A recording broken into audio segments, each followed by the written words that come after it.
Salut tout le monde et bienvenue au podcast Les vraies affaires zéro bullshit. Merci d'être là, c'est Roch Cholette ici, puis bonne semaine de relâche en Outaouais si ça s'applique à vous et à votre famille. Je veux vous faire quelques petits commerciaux au commencement de ce podcast. Tout d'abord, je vous rappelle, ça ferait notre affaire si vous pouviez vous abonner, partager le podcast, commenter le podcast, donnez-moi vos commentaires, des questions, des suggestions, ça va nous faire grand plaisir de tenter d'y répondre. Aussi, vous pourriez économiser de deux façons. Recevoir de l'argent comptant avec vos achats en ligne si vous utilisez le lien qui se situe dans la description. Et vous pourriez aussi gagner 100$ cette semaine, on fait tirer ça le dimanche, parmi les gens qui vont avoir inscrit l'indice sous le podcast dans la section, évidemment, commentaires, sur la chaîne YouTube Les vraies affaires zéro bullshit, indice que je vais vous donner un peu plus tard dans le cadre du podcast. Aujourd'hui, je veux justement vous parler de la semaine de relâche, mais particulièrement en lien avec les différences qui existent entre les mesures contraignantes en Ontario et les mesures contraignantes au Québec. En l'occurrence, qu'est-ce qui est permis de faire en Ontario, à Ottawa cette semaine par rapport à qu'est-ce qui est permis de faire à Gatineau cette semaine. On sait déjà que l'Outaouais est en zone orange, tout comme Ottawa. Donc, on a déjà quelques permissions de plus que le reste du Québec. Mais il en demeure pas moins que lorsqu'on fait la comparaison de façon assez générale, puis macro, là, on voit encore une fois comment l'Outaouais est pénalisé. Pourtant, c'est la même science, c'est la même communauté. Puis, pourquoi certains gestes sont plus susceptibles d'être dangereux pour la propagation au Québec par rapport à Ottawa? J'y perds mon latin. Je comprends encore pas. Tout ça dans un contexte où je pensais, moi, pas je pensais, c'est un fait, l'Assemblée nationale a voté une résolution, une motion, pour reconnaître le statut particulier frontalier de l'Outaouais. En 2019, octobre 2019, l'Assemblée nationale a voté ça. Tous les élus se sont pétés les bretelles. Tous. En premier lieu, Mathieu Lacombe. Hey, j'ai fait reconnaître un statut particulier pour l'Outaouais. Le maire de Gatineau. Hey, on a un statut particulier. Même les libéraux ont joué dans ce film-là puis ont voté en faveur. Puis qu'est-ce que ça disait? Je lis ici la motion, OK? Une motion à l'Assemblée nationale. Ça disait ceci, que l'Assemblée nationale reconnaisse l'Outaouais comme une région administrative avec des particularités importantes, qu'elle souligne que ces particularités amènent des défis importants compte tenu notamment de sa situation frontalière avec Ottawa, qu'enfin elle souligne l'importance de soutenir la région de l'Outaouais en considérant notamment ses particularités importantes. Bla, bla, bla, bla, bla, que de la parlotte. Parce qu'il n'y a rien depuis le 30 octobre 2019 qui est arrivé de différent en Outaouais à cause de la situation frontalière. Et aujourd'hui, je vais vous faire la démonstration que dans 7 domaines, l'Outaouais est défavorisé par rapport à l'Ontario, à Ottawa, pour cette semaine de relâche en termes économiques.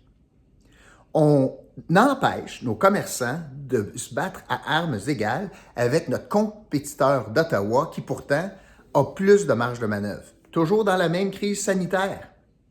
Ma question, avant de vous parler des 7 différences, pourquoi est-ce que l'Outaouais ne bénéficie pas d'un statut particulier? Pourquoi est-ce qu'on n'a pas fait dire à la résolution quelque chose de plus que simplement des belles paroles qui disent rien? Si c'est vrai, parce qu'il y en a eu 103 députés qui ont voté en faveur de ça, si c'est vrai que la situation avec Ottawa amène une reconnaissance particulière, pourquoi est-ce que c'est pas vrai dans le cadre de la pandémie? Dans 7 domaines. Premièrement, la restauration.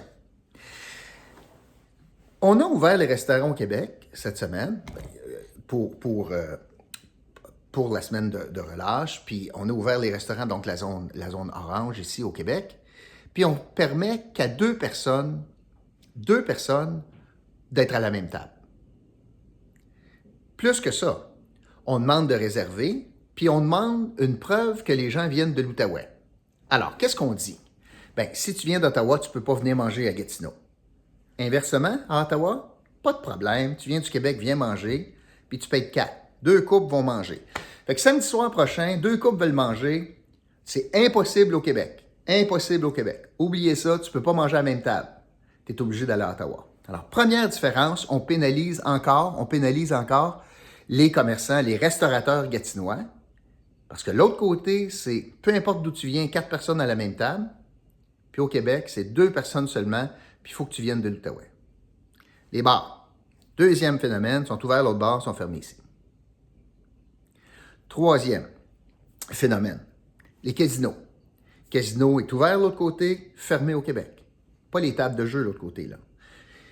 Mais on a ouvert certains endroits pour être capable de bénéficier d'un peu de divertissement avec des mesures sanitaires. S'il y a quelque part quelque chose qu'on est capable d'avoir comme mesure sanitaire, c'est bien l'Auto-Québec, qui pourrait décider de fermer une machine, ouvrir une machine sur 4 seulement.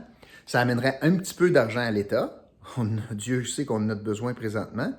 Mais c'est ouvert l'autre bord, encore une fois, puis c'est fermé ici. Du monde qui ne travaille pas encore.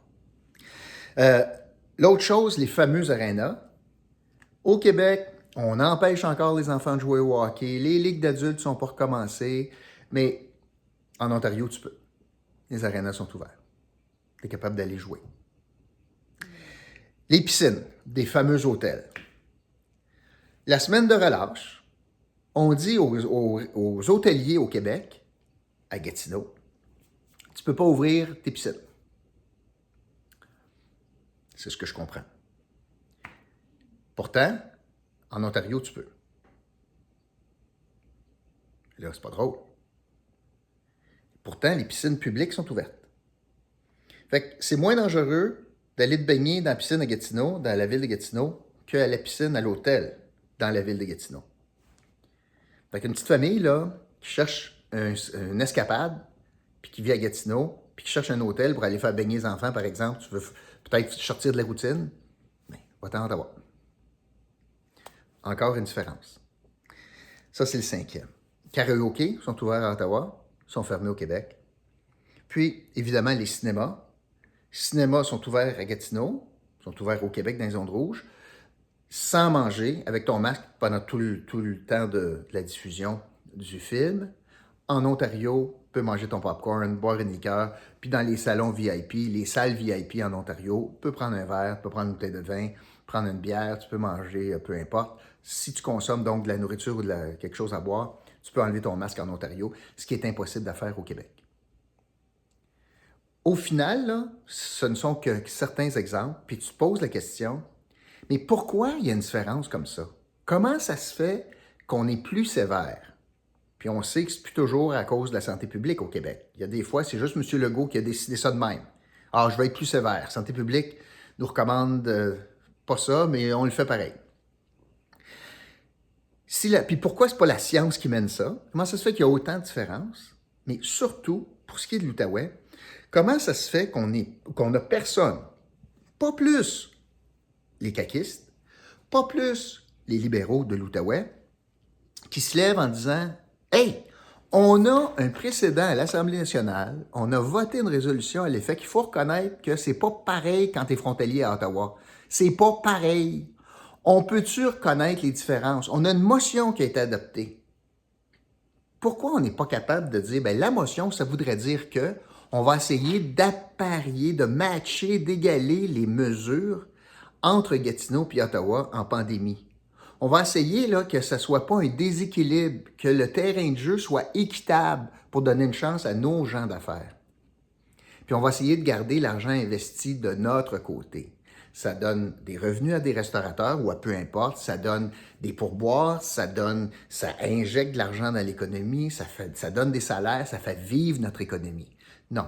Nous autres, dans toutes les rubriques, on est plus sévère, puis on envoie, dans le fond, on pousse la clientèle vers Ottawa, alors qu'on a une motion qui est extraordinairement bien positionnée pour justifier qu'il y ait des mesures de différenciation entre ce qui se passe ailleurs dans les zones oranges puis l'Outaouais à cause de la spécificité de l'Ontario, la proximité avec Ottawa. On a le véhicule. L'Assemblée nationale a adopté cette exception, a adopté la possibilité de faire différent pour l'Outaouais.